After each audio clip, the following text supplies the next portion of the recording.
Lieutenant Colonel Darren Gobb, a former Black Hawk helicopter pilot, battalion commander, and geopolitical strategist. So first of all, thank you for coming on the show, Colonel. Your initial thoughts on this. What's riding on this meeting? What's at stake? Yeah, I think what's ultimately at stake in this first one is the discussion about those key red line items that are that have been holding up this process for a while, such as NATO membership, who owns what land, potential economic ties, and things like that. I don't expect there to be an agreement coming out of this meeting. I think this is just the first of potentially a series, maybe not very many in the series, but some. And so there are only certain things. There are certain things that only principals can discuss. Being presidents and prime ministers can discuss certain things like NATO membership or not, and any post ceasefire security guarantees and things like that. This will also include a potential message that would get sent to Vladimir Zelensky on what Putin's, I guess, what his outlook is, what he's anticipating, and what he expects. And we can get a better idea of whether or not those two will be able to actually come to an agreement based on any of those possible conditions and key items. So that's what I expect to come out of this first one. And again, it is just what I see as the first one. And as you can see, Colonel, beside you, the footage is showing that Air Force One has landed in Alaska, and President Trump is about to step out of the plane. What do you make of continued Russian military attacks, actually, on Ukraine, leading up to the meeting today? I'm not surprised at all. History of warfare is that these conflicts will always continue, for the most part, until a document is signed. A peace treaty of some sort is actually signed. Most conflicts throughout history where peace treaties have taken effect have engaged in warfare all the way up until that point. And using America's Civil War for an example, in fact, after the surrender at Appomattox by Robert E. Lee, that war actually continued for another couple months. So this is not unusual at all. Both sides will seek to continue to attack each other, try to seek some sort of advantage in the process in anticipation of possible ceasefire. But if there is no actual ceasefire, then they're going to continue operations as it is right now. Do you feel optimistic for the results of this meeting? Does Ukraine's current standing in the war, militarily speaking, does that also have an impact on overall peace negotiations? It should. I hope so, because if Zelensky recognizes the military reality on the ground, he knows that he's not in a position to be able to take back the ground that Russia's already taking.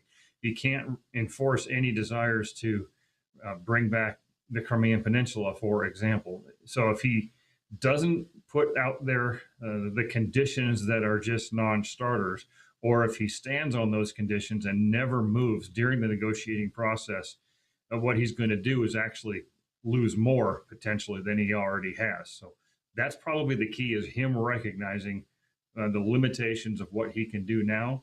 And it'll be the next question will be, will Putin thread the needle between gaining more strategic advantage on the ground in the war, while also knowing the limitations of his own economy and its ability to sustain continued conflict for an unknown period of time at this point?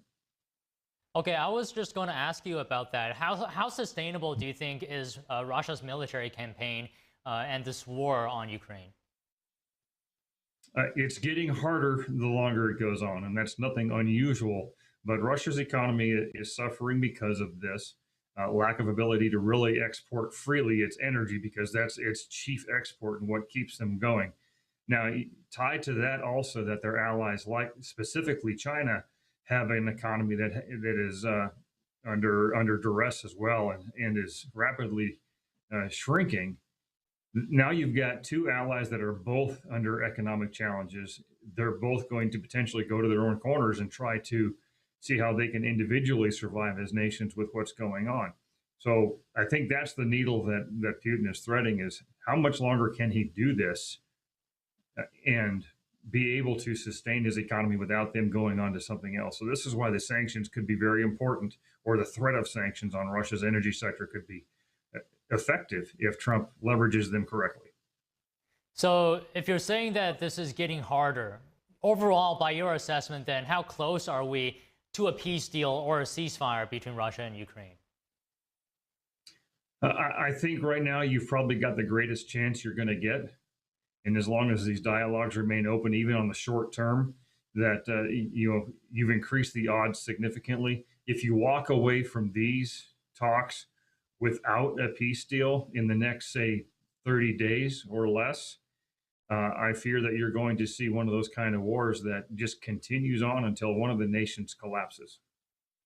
Well, let's hope that doesn't happen. But right now, what are some of the key things that Russia and Ukraine want, and where do you think the middle ground is? Well, starting with Ukraine, Ukraine does not want to cede Russia any kind of land. Ukraine does want to have some sort of path forward into NATO and the European Union. They are going to want some sort of security guarantees for the people of Ukraine because, let's face it, their military has been severely degraded. Now, on the other side, Russia is going to want basically the opposite. They're not going to want NATO peacekeepers or peace enforcers along any border or anywhere in Ukraine. They're not going to want a path forward for Ukraine entering into NATO.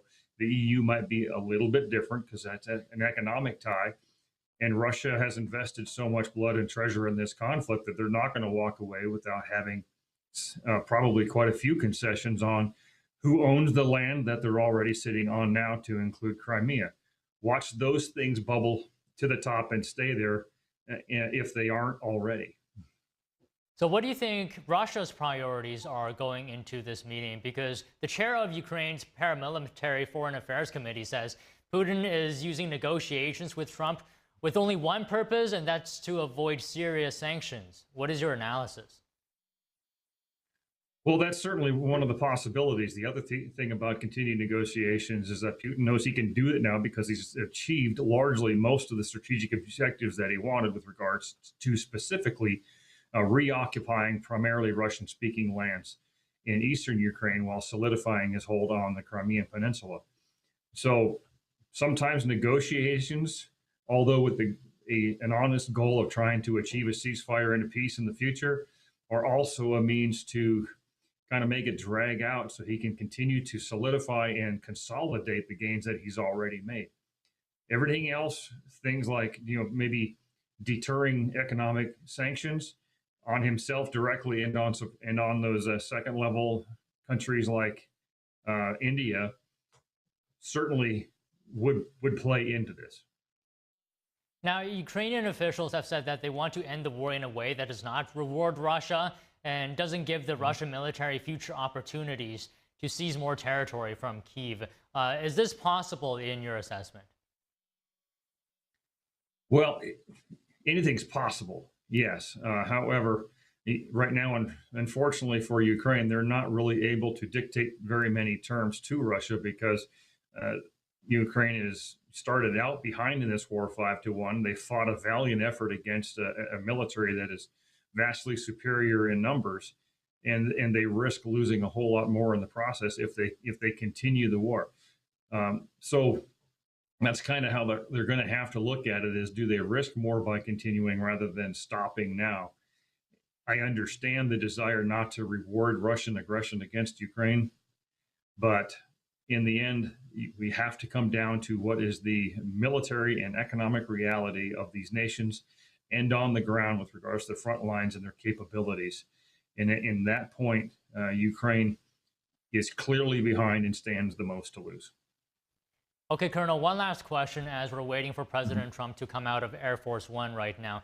If the meeting is successful, or if it fails, which is a real possibility here, what are the next steps? Well, in one scenario, you could see the United States walk away from the negotiations and just leave the countries on their own and say, you know what, if you guys don't want to end this fight, we do not have to necessarily be involved either. Make this almost a pure European problem with our NATO allies and even those in Europe who are not necessarily members of NATO. Because if you got two people who just want to keep fighting no matter what you bring to the table, at some point you have to walk away. Now, if the talks do fail entirely, in that regards, there's always a graded scale of what could happen there could be an attempt to keep going. And I don't see Trump quitting. I really don't.